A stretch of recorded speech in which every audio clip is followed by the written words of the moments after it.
vivência do jubileu na Igreja Católica pautou o ritmo de celebrações em Roma e em toda a Igreja, como temos visto aqui no programa Eclésia, contando com a presença de Dom Manuel Clemente em cada semana.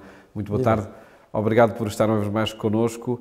Estamos agora a meados do século XV, não é? Exatamente a meio. Exatamente a meio. E que importância tem esta celebração jubilar?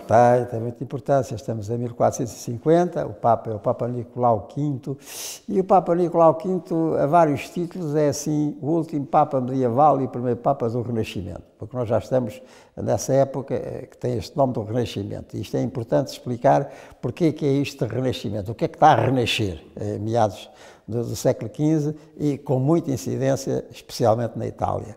Está a renascer, enfim, tudo aquilo que tinha pertencido ao mundo greco-romano, dos gregos e dos romanos, a sua literatura, a sua filosofia, a sua arte, enfim, tudo isso estava a renascer, a ser recuperado com muito interesse, com muito fôlego, e puxava muita atenção para essas realidades, digamos, humanas, não é? O que é que o homem, o que é que a humanidade tinha conseguido atingir nesses píncaros de sabedoria antiga e que estava a renascer. E renasciam outras coisas, também renascia aquela ideia das nações sob uma única autoridade, como tinha sido o Império, eram agora os Estados, e também por isso secundarizando o papel dos papas anteriores, que tinham sido, alguns deles, pelo menos os chefes da cristandade, assim, na sua totalidade, ou quase. Tudo isto estava a renascer. E é um tempo em que há coisas velhas e coisas novas misturadas e, às vezes, até em tensão, em conflito. Nós não nos podemos esquecer que aquilo que levou à prática dos jubileus, destes jubileus que estamos a falar, portanto, medievais e daí para diante, até à atualidade, era, sobretudo, uma motivação espiritual. Aquelas multidões que ocorriam a Roma com enormes dificuldades, por caminhos, sabe Deus, não é? E com tantos perigos que atravessavam, etc. Era realmente uma coisa muito perigosa a peregrinação, mas o que eles procuravam era estar bem com Deus, porque viviam muito na iminência do fim, quer dizer, tudo aquilo até ao século XIV, a peste negra, não é? Tudo isso nós falámos, as mortandades, isto era muito grave e muito imediato para muita gente, e portanto o que eles queriam era garantir a salvação da alma, como se costumava dizer, e pode-se continuar a dizer em certo sentido. Agora, com esta recuperação daquilo que a humanidade tinha feito, daquilo que a humanidade conseguia, das possibilidades de avançar quase só por si, como humanidade, estas motivações assim tão finais, tão escatológicas, para utilizar o termo religioso, ou seja, que tem a ver com a escatona, a realidade final, isto ficava assim um bocadinho na sombra para as elites, não digo para o conjunto da população, que continuava a fluir em Roma em grande número. Mas já havia aqui uma tensão acerca da oportunidade ou não oportunidade daquele tipo de manifestações, repito, para as elites intelectuais, ou seja, para uma minoria muito minoritária, mas que acaba por marcar a história, porque é que escreve, é que esculpe, é que pinta e é que fica, não é? Bem, e, no entanto, o jubileu chega no tempo do Papa Nicolau V, estamos em 1450, e tem todos aqueles elementos que faz parte o jubileu, portanto, a procura da indulgência, a peregrinação, a visita às basílicas, tudo isso continua presente, isso é, digamos assim, a essência dos jubileus católicos, e, nesse sentido, distinta do que era a velha doutrina, ou se quisermos a inspiração do jubileu bíblico, não é? Do Levítico 25, como tempo com uma grande dimensão social, de recuperação das famílias, da propriedade, etc. Isso fica assim bastante na sombra, porque a motivação é esta da salvação da alma, então espiritual.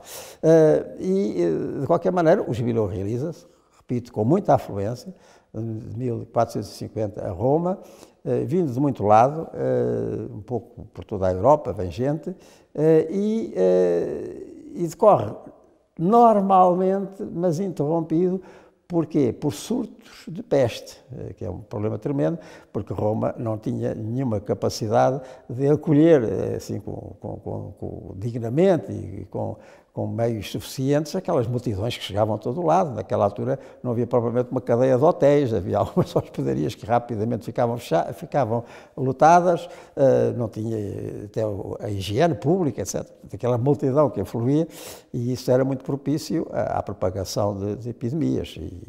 E este jubileu, também este, porque os outros igualmente, mas este especialmente, do Nicolau V, foi assim atribulado por surtos de peste e que obrigaram, olha, por exemplo, a transformar as igrejas também em hospitais, há muitas delas.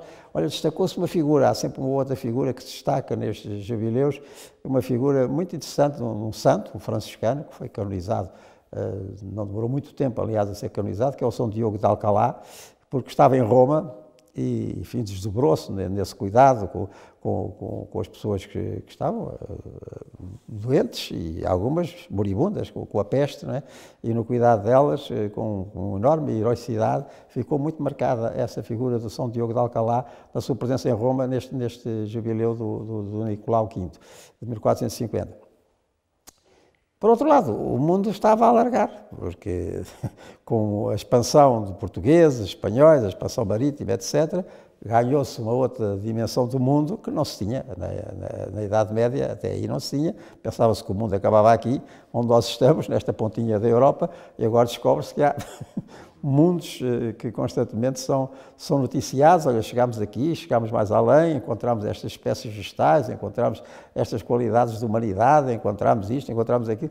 Tudo isto é um turbilhão de motivações que está presente enfim, na consciência das pessoas, mais numas do que noutras, está claro, mas que fazem deste jubileu do Nicolau V, o jubileu de 1450, um jubileu de transição entre o mundo medieval e o mundo moderno. Há as duas coisas, não é? Também pela própria organização das datas jubilares? Sim, e aliás, a partir daqui que começam estas cadências que vêm até aos nossos dias, dos 25 a 25 anos. A partir daqui vai ser sempre assim. Quando se realizar, porque mais lá para diante veremos que houve alturas em que não houve condições para realizar um jubileu tal e qual, mas isso fica para depois, quando lá chegarmos. Agora é este 1450. Também nesse sentido do mundo do Renascimento, a recuperação dos edifícios começa com o Nicolau V e depois com os seus sucessores vão ser sempre papas muito construtores e reconstrutores. Em Roma, de igrejas, de palácios, etc. É este espírito que o Renascimento traz ao de cima e também está presente neste jubileu de 1450. E que fica essa cadência de jubileus também daí para cá, como referiu Dom Manuel Clemente e como vamos ver aqui ao longo das próximas semanas. Marcámos encontro então para de hoje a 8 dias, para um novo encontro com a história dos jubileus.